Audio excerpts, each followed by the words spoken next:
Good morning, everybody. It's Jason Skills back with another video, and this is a collection update.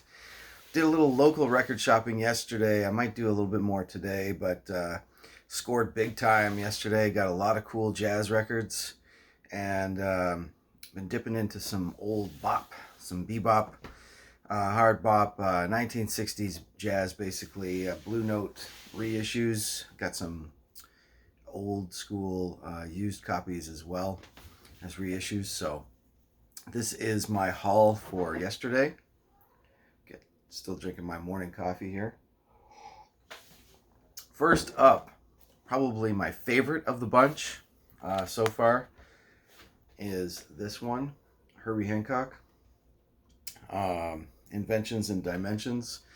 I wanted to get some early Herbie.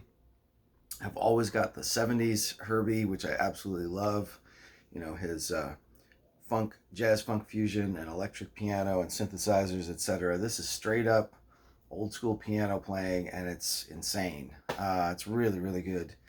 I almost got a little nervous for like 5 seconds at the beginning. I was like, uh-oh, is this going to be like Charlie Brown Peanuts? Nah, this is going to be Herbie Hancock craziness.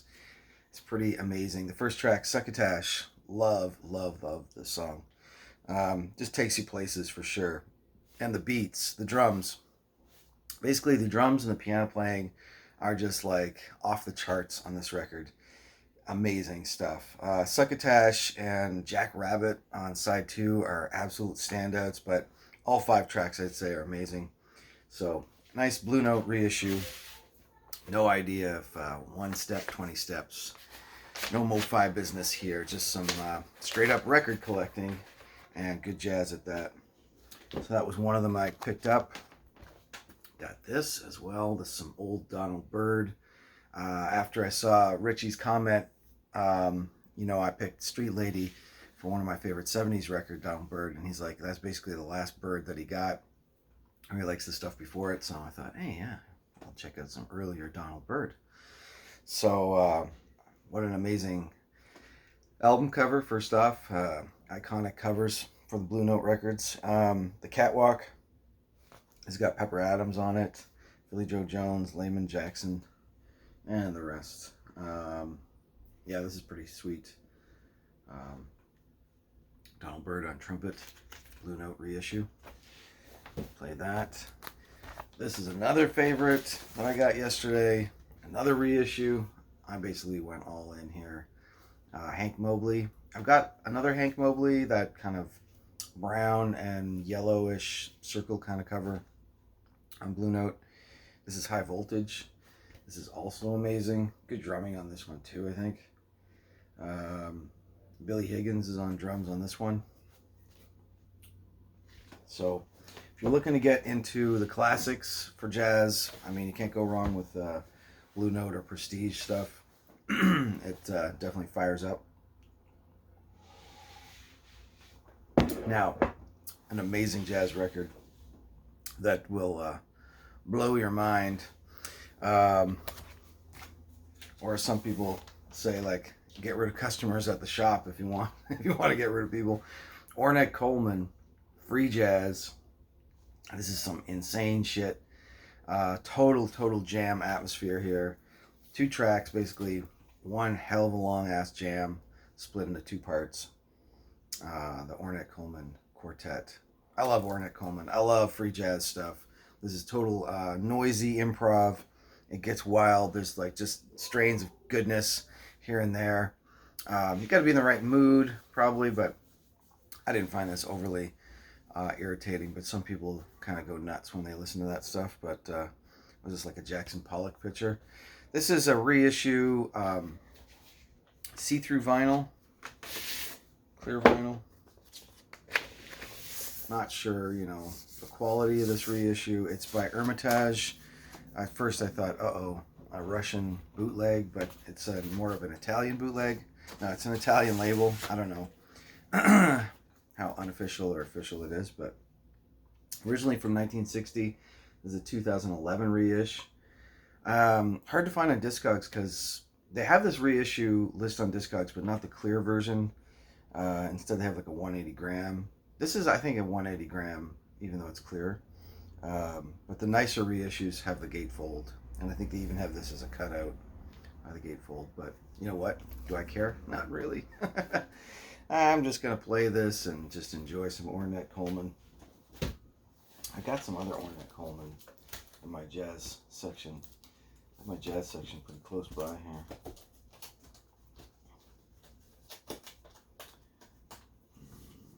Maybe I can't find it though. Oh yeah, I've got this live recording by Ornette Coleman. Bought that locally as well. That one's also on an Italian label, I think, too. Maybe the Italians have a wider appreciation for free jazz. I don't know. Okay, this next record totally blew me out of the water. This is kind of a blind buy. I saw this like the night before, searching through Discogs.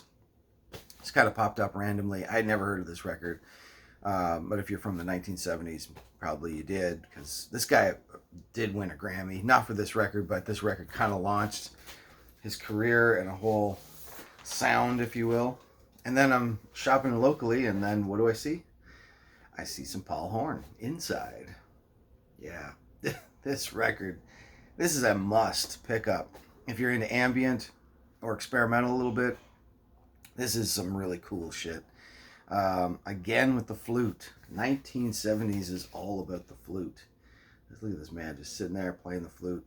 Sometimes it's super minimal. It's like just voice and flute and echoes. Inspired, I guess, by his travels to maybe India, Taj Mahal. And like I said, totally inspired. He has an Inside too as well. This is like new age jazz. And that sounds bad already. That just that sounds cheesy as hell, I know. But actually, it's cool as hell. This is an awesome record. Great late night listening stuff. You want to just put on some weird shit at night and kind of chill out. Good stuff. Paul Horn, Inside. I'd look for some more of this stuff even. This one's more of a 70s soul funk thing. This was a blind buy. It's only $6, so I took a risk. I had heard of Hubert Laws. I think I've got some other Hubert Laws. But this one is called Say It With Silence. And yeah, it's funky. Just looking at the lineup, I think he's got a bunch of brothers or something on here. Johnny Laws, Ronnie Laws, a bunch of people on here. Synthesizers, percussion, electric bass. 1970s. 1978. In fact, I got to do my best of 78 very soon. I think it's going to be a bit of a challenge after 77. I had to expand to top 20, so we may have a lot of stuff. I don't know if this would make the top 20 cut, but it's got a couple of cool songs on there. Now, this was a total random find in a thrift store. There was a lot of crap yesterday in some of the thrift stores, but this one just happened to be poking through. This is Thelma Houston, The Devil in Me. Yeah, The Devil in Me by Thelma Houston. Can't go wrong with some Thelma Houston. Disco Queen.